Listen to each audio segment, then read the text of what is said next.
Caroline Dowd-Higgins. Thank you for listening to Your Working Life, my podcast series featuring thought leaders in the career and personal growth arena.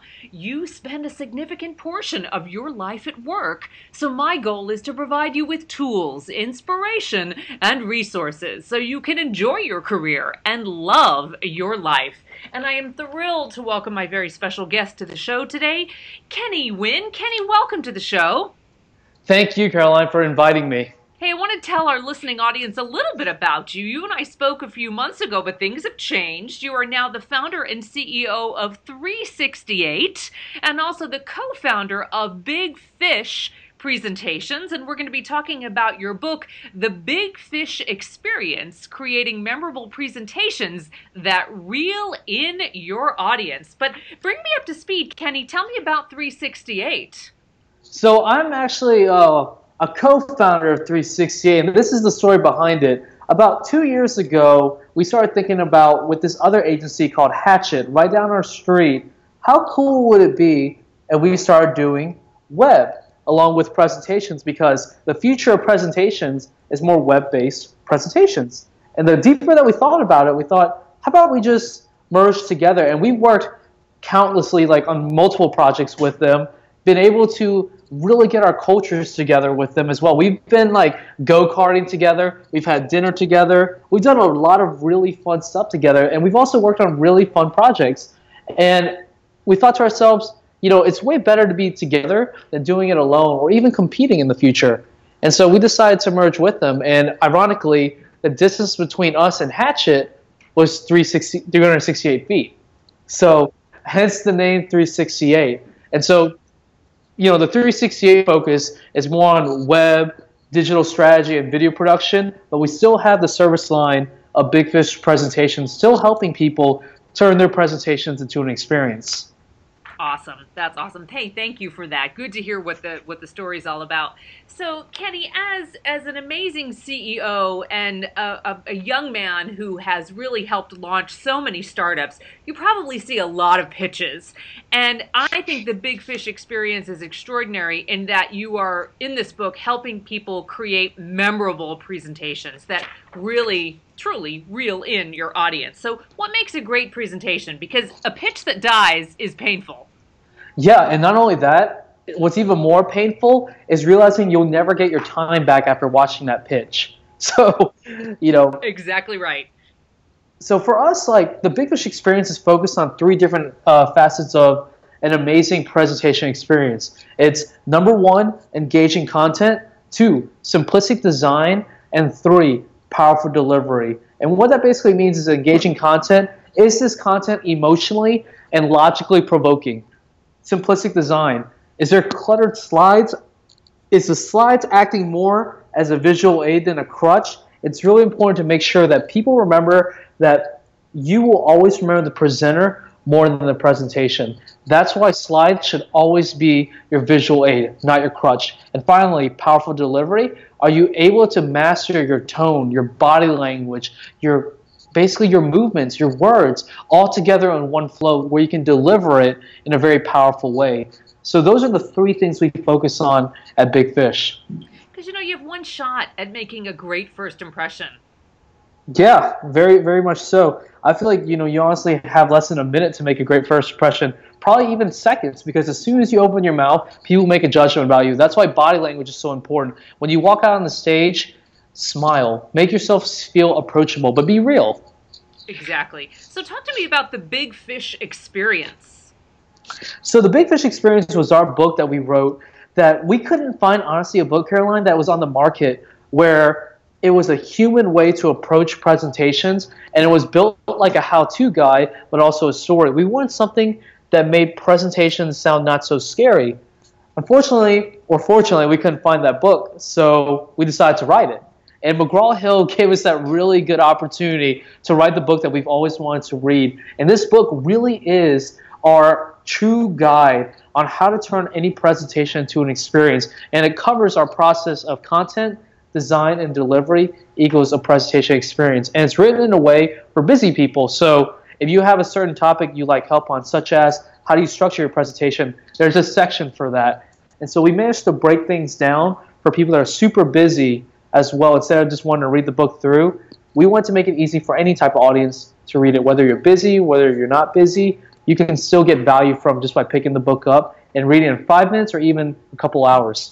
Well, Kenny, I'm here to tell you I am your biggest fan. This book is extraordinary. I've got it dog-eared and highlighted and post-its, you name it, underlined, because it's just such a go-to resource, and it's so easy to navigate. But it is delicious, and I use that word in the true sense. Visually, it's just absolutely extraordinary, and it shows great examples which can really help simplify to the presenter out there how you've got to hit home with that content, the simple design, the delivery, and that emotional arc. So I can't tell you how much I love it. It's just extraordinary. But let's dive in, though, for the audience, millions of people listening. How can the book help that presenter out there who's thinking about pitching her or his business? How can this book help them improve their craft?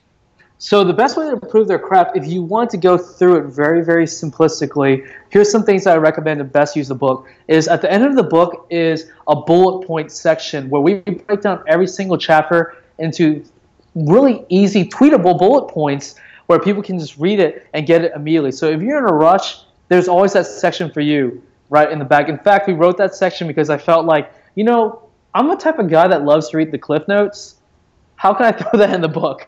And so that's what we did in the book. But if you have a little bit more time, you're working on your pitch, I definitely recommend anyone and everyone to read the big idea section. That is one of the most important points of the book, where it's the big idea that holds the whole entire presentation together. And the next thing is the call to action part of the book as well, in content. Both of these are in content. Call to actions are so important because typically in pitches, people forget what they're asking for, or in any, like, whether it's for investment or sales pitches, if you don't have a compelling ask, what's the point of presenting? And you need that. And so that's like one thing exactly, you have to go all the way through. So you can start off strong, but you also end strong as well. And also the structure component of the book as well is that people tend to come to us and ask us, what's the best way to structure a presentation?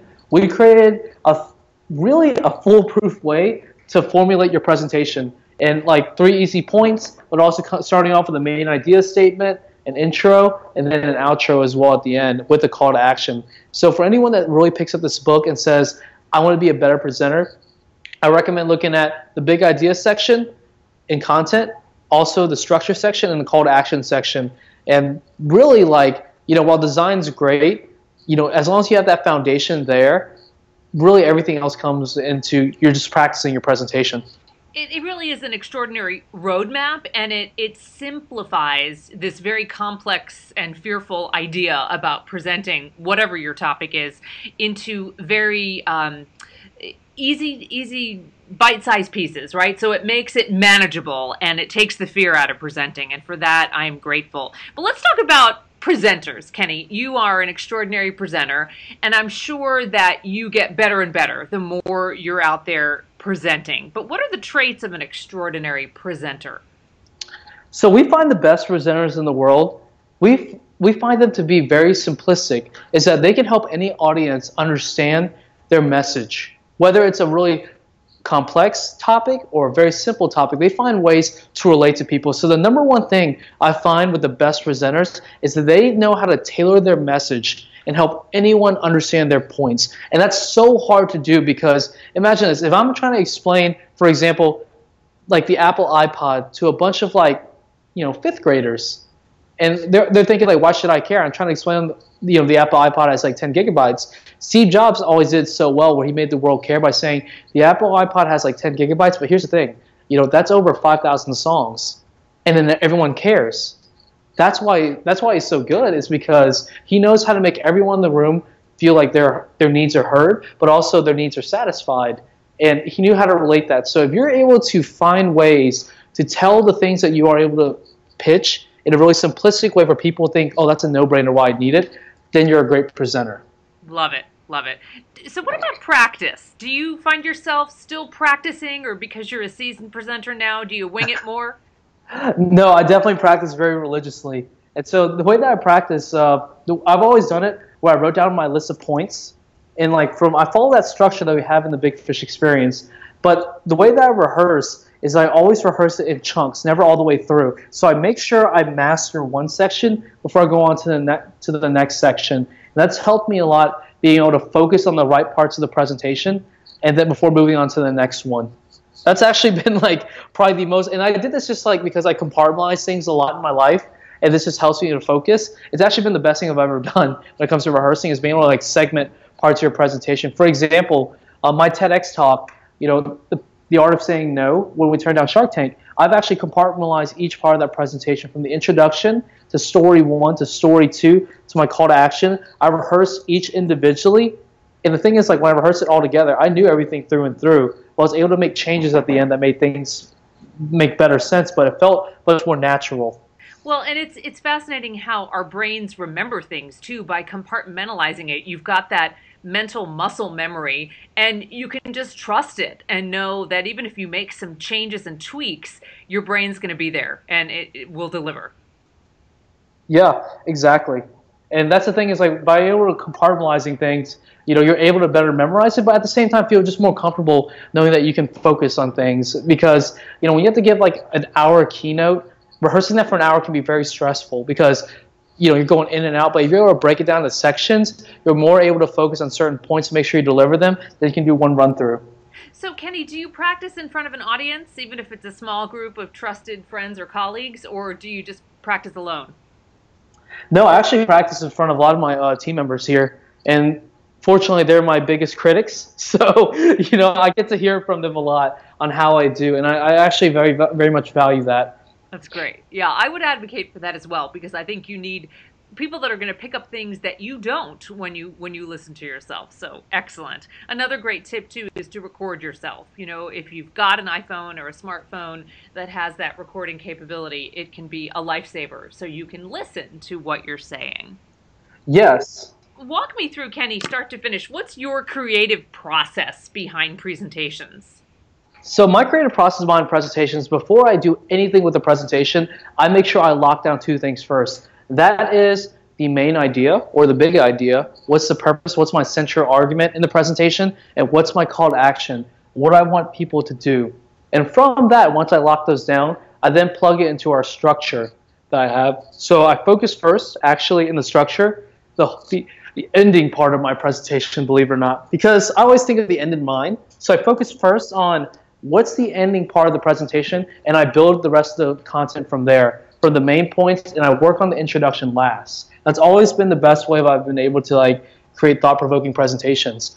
After I finished my content, I go and plug it into design, and it makes it so much easier because I'm not doing design and content at the same time. I already have the content I'm doing, and I design around it. And really what that does is that helps make it more balanced. Rather than doing it at the same time, it's hard to focus on both. And finally, after that, I go and rehearse and practice it. But because at this point, I wrote the content already, I already know the content like the back of my hand, I practice in chunks. And so I record myself. I ask others to give me feedback as well. It's really helped me out a lot by following that process, because ultimately what that does is that helps me really come up with the foundation first. So I'm not going into I'm not going at the end trying to think what am I trying to do for the audience? I already know from the get-go. If I cannot find a call to action or a big idea near the beginning, I don't do that presentation. Got it. Got it. So let's distill this a little bit more for those that don't have the design skill in their toolkit and they're outsourcing that. They're hiring a designer, they're hiring someone to help them with those graphic images. I know it's so important in the book you talk about the simplicity of the design. But what if you're working with a designer who just doesn't get that? How do you prep your designer for this? So really the best way we prep our designers for this is have the content already outlined into either a Word document or a PowerPoint slide, like a blank template. What we normally do is that before we even ship off to design, we have all the content outlaid for the designers, and in the PowerPoint notes we say, what's the central message of this slide? So we're actually big believers in not using bullet points. We like to break down our slides. That way the audience can focus on this one message on the screen. So with that being said, is that we always tell the designers, this is what the slide's supposed to convey, so they get their visual inspiration from that. But really, I recommend anyone, if you do go work with an agency, hopefully it's us, but if you go with any agency working with a presentation, make sure that that agency understands how to turn content into design on a PowerPoint level, because you can't just take a bunch of content and plug into a PowerPoint. Really, at the end of the day, what's that really doing? You need to be able to understand, like, what's the central message of each of these slides and being able to exemplify that. Love it. So speaking of which, perfect segue, how do we connect with you, Kenny? For example, how do we hire you and your team to help us execute a great presentation? Tell us how we connect and also how we buy the book, The Big Fish Experience. So you can buy the book at the www.thebigfishexperience.co. You can actually check out some sample chapters on there. And if you have any questions, feel free to directly email me at Kenny, Kenny, .n at 368.is. And 368 is spelled out. Got it. Got it. Wonderful. Well, Kenny, the book is extraordinary. You and your colleagues have given a great gift to all of us out there presenting in the world, and I am very grateful. So thank you for sharing your wisdom and expertise on the show, and I wish you continued success. Thank you, Caroline. It's an honor to be on your show. And I want to thank all of you for tuning in to Your Working Life, where my goal is to help you design your career destiny so it doesn't happen by default. Career and life satisfaction is possible, and it's time to embrace what you love doing so you can do more of it. My show is now available on iTunes, YouTube, Podbean, and Stitcher. Leave a comment because I always appreciate hearing from my listeners. I'm Caroline Dowd-Higgins. Take good care.